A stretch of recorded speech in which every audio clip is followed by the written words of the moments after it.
So as you look at Bonnie's story, one of the wonderful things you'll notice is it's a journey. And like Bonnie shared with us, her journey, like all of our journeys, has been a combination of starts and stops, of pauses and going strong ahead and maybe moving back. And that's true to all of us in our lives. And so you'll notice in her story all the different parts of her spiritual journey and how much fellowship and being with that women's group was incredibly important to her in her journey, a very key part of that that encouraged her. And of course, the Lord's word to her from Jeremiah 29:11, I know the plans I have for you. And they're wonderful plans. They're plans of blessing and God's favor and God's grace. And so one of the realities in our journey is that, again, there are highs and lows to the journey. There are great days and there are days of struggle.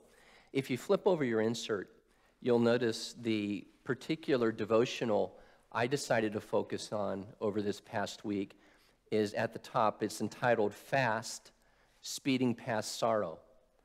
And so Alicia invites us on this particular day of the devotional to fast from speeding past those areas in our life that have caused us sorrow, that have caused us struggle or caused us pain. And to realize that even Jesus took time to be with his sorrows. He took time to work through what he was struggling with. He cried. He had emotion.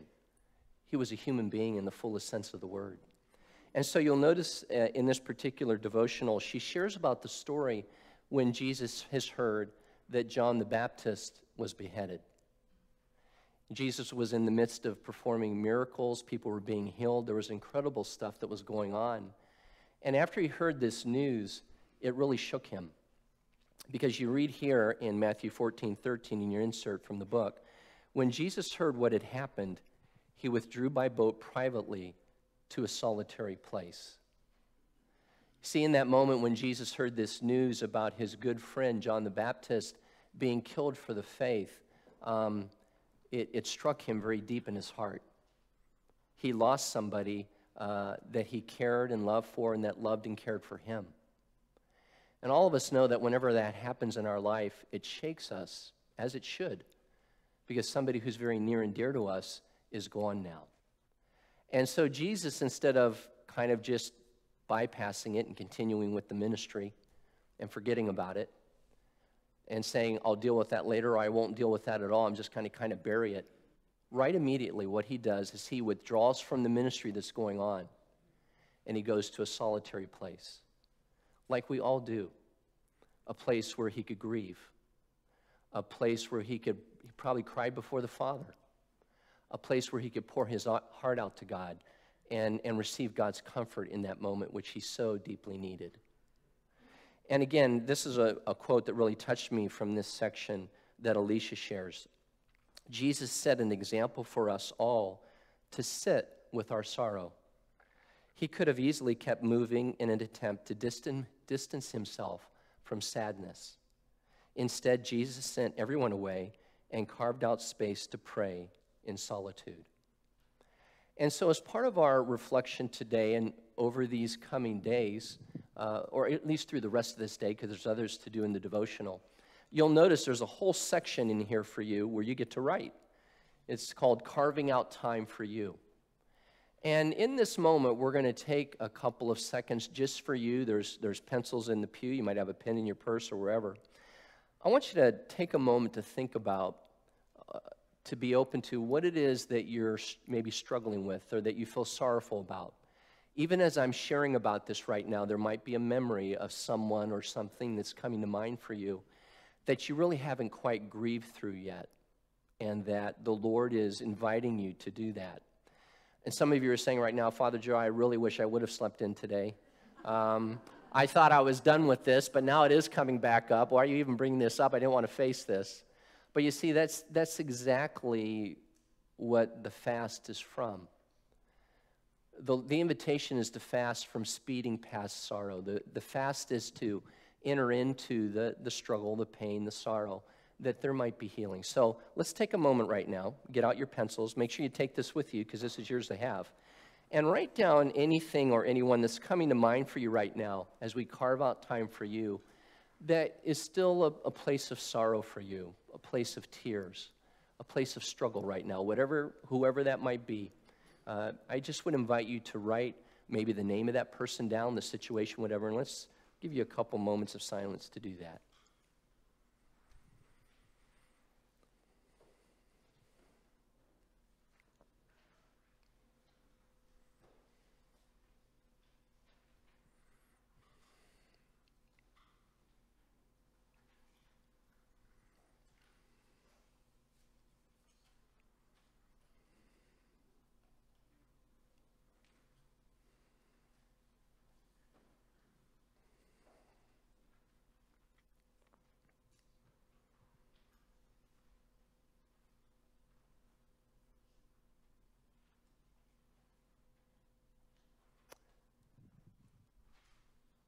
There are times in our life where we believe we've worked through something or a situation, and an event will happen that'll make it clear to us that is not the case.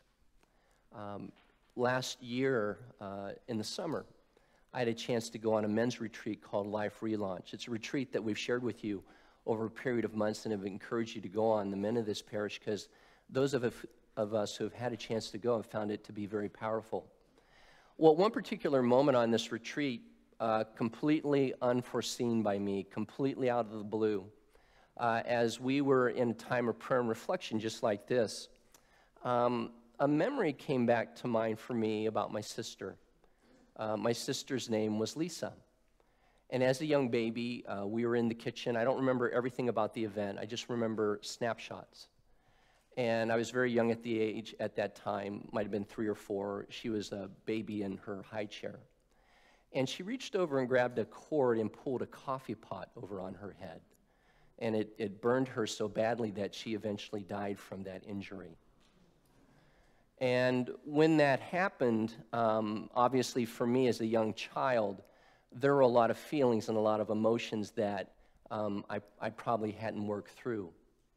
And then lo and behold, at this retreat at Life Relaunch, of all places, at all times, completely out of the blue, tears just began to come for me as I remembered her in that moment. I didn't get a lot of other snapshots or pictures. I really didn't need to. I just felt the feelings and the emotions, I think, at that moment that maybe I had never felt before. And also in that moment, I just had a sense, a profound sense and an image of the Lord being with Lisa. And he was with her, and he was taking care of her. And there were angels around her as well, and everything was okay. And that one day we would be together again. There'd be a wonderful reunion. And so in that moment, in that time of tears, in that time of struggle for me, there was a healing. Surely I wish that never would have happened. I wish Lisa was alive. I wish we were talking on the phone later on today. All of that. But in the midst of the reality and the sorrow of what happened to her and in our family, that moment was incredibly healing for me. And it helped me to know that sorrow wasn't the final word, but that the Lord, even in the midst of that tragic accident, had worked out an incredible, incredible redemption for Lisa and a healing for me in that moment that I had actually needed all of my life.